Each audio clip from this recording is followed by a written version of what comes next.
Hey everyone, welcome back to Wonderland Wednesday. We're kind of do like a double feature today. This is the second video.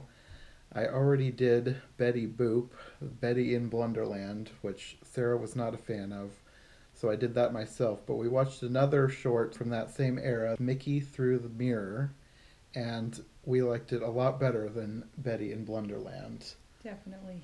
However, it really had very little to do with Alice in Wonderland. Very, very It was little. like inspired by Alice in Yeah, Wonderland. Betty actually had more to do with Alice in Wonderland than Mickey did. That's true. Basically, it was Mickey. He was asleep in his bed. He had Alice in Wonderland, or maybe it was Through the Looking Glass. It was actually Through the Looking Glass, I believe. He had the book. It had fallen onto his chest. He'd been reading in bed.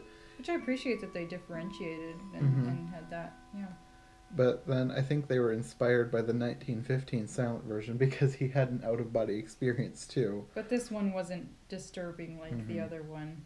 It was just kind of cute. Yeah. And then he climbed up and crawled through the mirror on his mantelpiece. And then basically from there he went on to have like a dance party with all the different inanimate objects that were suddenly alive in the mirror universe. There was an umbrella, there was a telephone. Well, I don't know if he danced with the umbrella. The umbrella got upset with him and just That's sort of true. went off in a huff. He seemed to tick off a lot of the inanimate objects by his very presence there. So that's kind of true to the book. Yeah. This is the thing about this clip. You are going to love this if you are a 30s fanatic. I could watch it again just to try and look at the home decor more. Oddly enough, Mickey has pink ruffled curtains in his bedroom. He was a sensitive mouse, apparently. Maybe Minnie came over and helped him decorate. Yes, and because he's such a good guy, he didn't want to rain on her parade. And a little ruffled lamp on his bed. I think ruffled lampshades must have been a thing at this time because even the one on the other side of the mirror had a little ruffle on the edge. And very cool vintage phone, which wouldn't have been vintage at the time probably, featuring prominently in it. He's actually skipping rope on the cord, and you have all the little voices that fit in with the time. It's just so stinking 30s. And it's really cute. The little faces that they put on the chair. The little dog as a footstool. And I was wondering if maybe that was the inspiration for the footstool in Beauty and the Beast, because it bore a lot of similarities. It seemed too close to be a coincidence.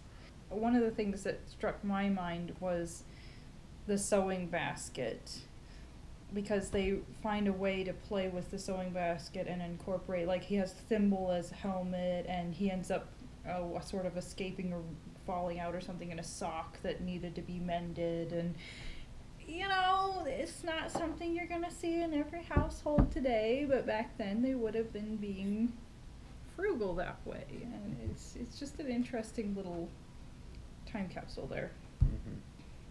It was very much a play on the time, because at some point Mickey also has a little top hat, and there's a big top hat, and he has a match as a walking stick, and he's dancing around like Fred Astaire. This is 1936, so this would have been at a time when Fred Astaire would have been fresh and big, and it was a very strong parody. They don't say it, but you really get the vibe if you're familiar with She had me go back and watch a bunch of clips, and I could instantly tell that's what Mickey was parodying. This was the 30s. It was tap dance mania.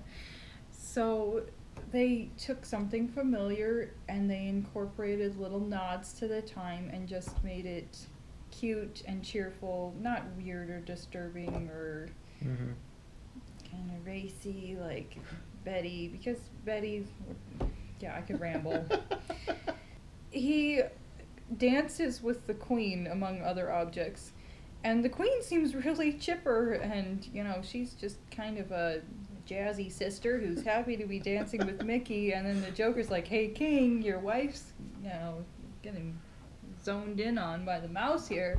And so the King goes and has a sword fight with Mickey, which is also a part where the sewing kit comes into play, because there's a little button and the needle poking through so it looks like a sword, and they have a little duel.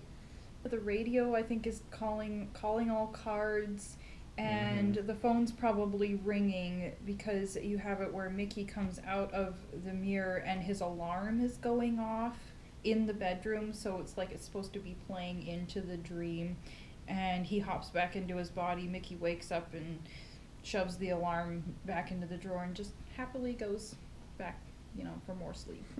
And that's pretty much it. Yep, that's about it. It was not really a faithful Alice in Wonderland adaptation, but No. it didn't really matter. We liked it anyway. It was just cute, and if you're trying to, maybe studying the 30s a little bit or wanting to get a feel for the times, could be a little companion to give you a feel, because it incorporates the dancing Mickey Mouse, which obviously he's still big, but he would have been newer back then, and yeah, it was interesting. Well, I think that's all for today's episode. Next week, Sarah is back, and also her sister. Shayna, Sarah, and I watched Hello Kitty in Wonderland because Shayna is a Hello Kitty fan, and we all reviewed that together. So we'll see you next time. Bye. Bye.